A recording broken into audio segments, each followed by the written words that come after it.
Have you ever thought about what goes into coloring your hair? What the color's actually doing, what effect it has on your hair, and how long that color might be there? I'm sure a lot of you haven't. I'm sure a lot of you think that hair color is hair color. As a cosmetologist, I can tell you that a lot more goes into hair color than what you think. Today, we are going to go through the different parts of hair color, what your client consultation should look like, what types of hair color there are, what hair color stays the best, and what hair color is right for you. There's a multitude of things to talk about in this speech, so we're going to try to cover as much as we can in 5 short minutes.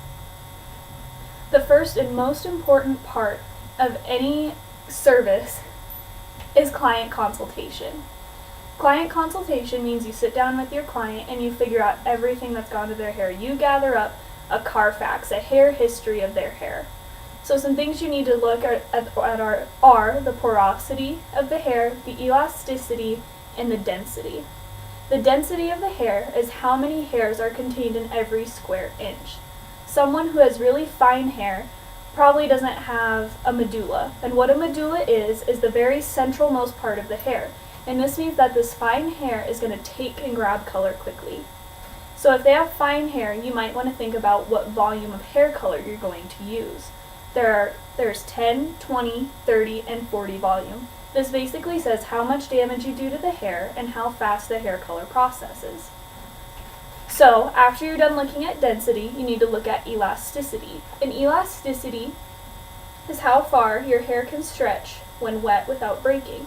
So what you do for this is you do an elasticity test. You take off a strand of hair and you test the elasticity of it.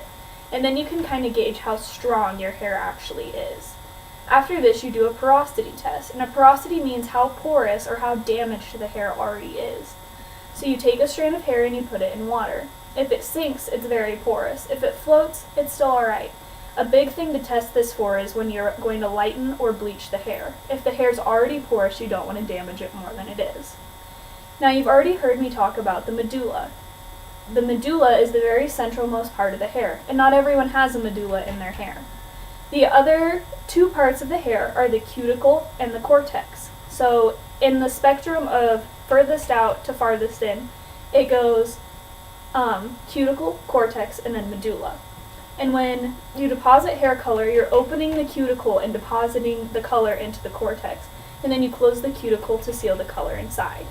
So now that you've kind of gauged what all of this means, in your client consultation, your hairdresser should test the density of your hair, the porosity of your hair, the elasticity of your hair, and then they need to determine your hair type. Do you have fine hair? Do you have thick hair? Or do you have medium hair? All of these are really important to their color choice. So after they've determined all these things, and if you've already been to this hairdresser, they should already have a list of colors you've used. If you haven't been to them, they're going to ask you what colors you've used, and you need to tell them.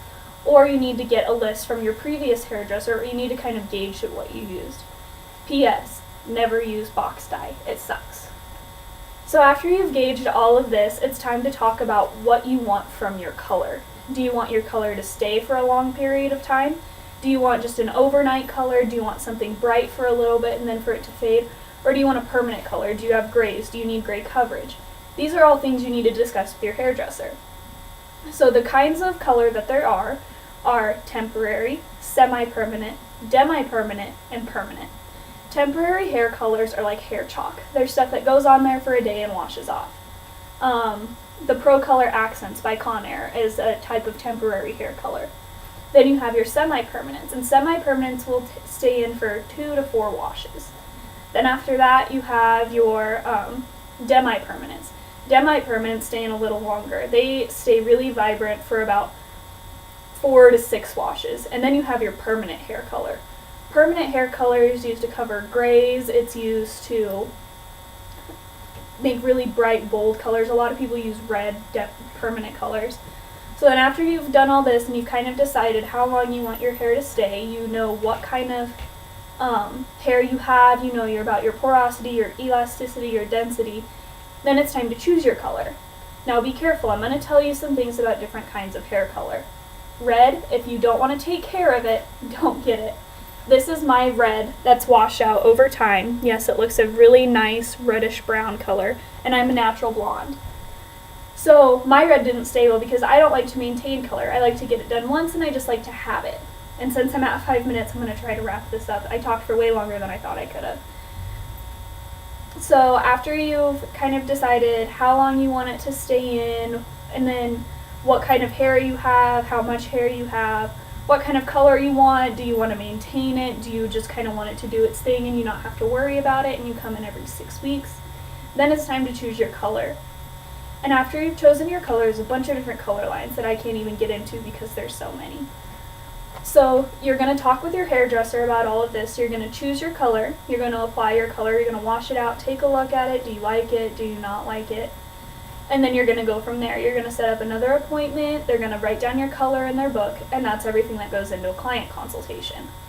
So when you consult about hair color, you need to know what kind of hair you have. Is it fine, thick, or medium? You need to know about your porosity, your elasticity, and your density. You need to know, do you want to have temporary, semi-permanent, or demi-permanent color? How much do you want to take care of it?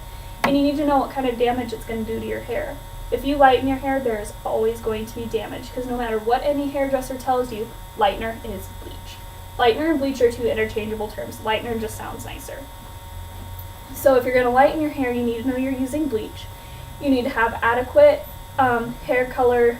You need to take care of your hair color adequately after this. And every time you go into your hairdresser, they should see how your hair is doing. Does it have good elasticity? Does it have good porosity? Does it have good density? So now that you know all of these things about hair color, next time you go to your hairdresser, you'll have a very thorough understanding of what should happen, what kind of hair color you're looking for, what colors are good for you, and what colors are bad for you. I hope you've enjoyed this speech, and I hope it's been informational about hair color and what you want from your color. It's really cool to get an inside view on it. So as a client, make sure you're getting the best service you could possibly get.